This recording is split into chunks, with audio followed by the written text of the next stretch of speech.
Hello everyone and welcome back to Smart Gadgets. Today we're going to review the brand new Amazfit Band 7 smartwatch. We will be seeing what we have in the boxes, the design, what materials are made of, and what options we have in the software. We will run some tests and try some of the measurements and see if these watches are worth buying. In the next video, we'll see how to connect these with Android and iOS, which app it uses, and what options we have in these apps. Before we start, don't forget to like, share and subscribe. The Amazfit Band 7 has an 1.47-inch AMOLED display, a battery that's 232 mAh will last around 18 days, over 100 new sport modes, and some new software tricks like always-on display for the same price and just a few extra grams of weight. For this price, the Amazfit Band 7 is ranked for the ideal fitness tracker. With a 5 ATM waterproof, multiple sports, BioTracker 3.0 biometric sensor, heart rate, blood oxygen, stress and 3-axis acceleration sensor, geomagnetic sensor, connected GPS, this watch is worth buying. Here we can see the true colors of AMOLED display. If you swipe down, we will immediately go to the menu where first we will see activity. In this page we are able to see the steps that we did today, fat burn time, standing time, burned calories and much more.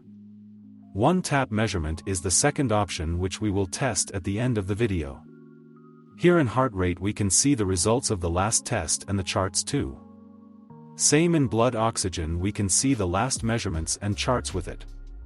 Again, we will test all health options at the end of the video. Workout is another option where we can see sports like running and walking, cycling, swimming, outdoor workouts, indoor sports, dance, boxing, ball sports, water sports, winter workouts, leisure sports, board and card games and others. At the workout history we will find all the data from our workouts that we did before. Another health option is stress, where we can see the last data and we can run tests again from here. Here we have settings where we can find a lot of useful options like watch face, where we can change them in a matter of seconds. Also we can download a lot more in the app, which we will show you in the next video.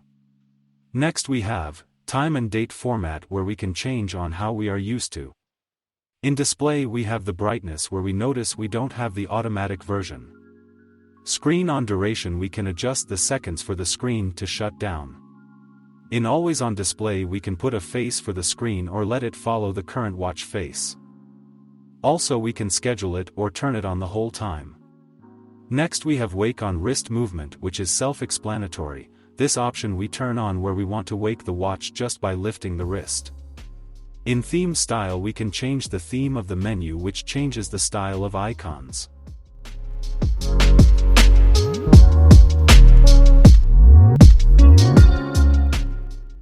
The last option is screen upon notification, which allows notification to turn on the screen.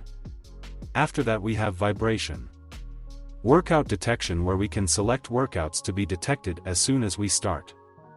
Next is preferences, where we see do not disturb, lock screen, widgets, where we can customize the order of the apps or even add more in the menu. Here we can see how they are arranged now, and at the plus sign we can add more. We can now see the app list and control center again. We can change the order of apps in shortcuts, put the ones that are more important at the top. Alexa and band language are the last options here. Back at the settings, the last option is system, where we can find restart, shut down, factory reset and about. Let's try some of the options here, starting with camera control, where we can see how well it works.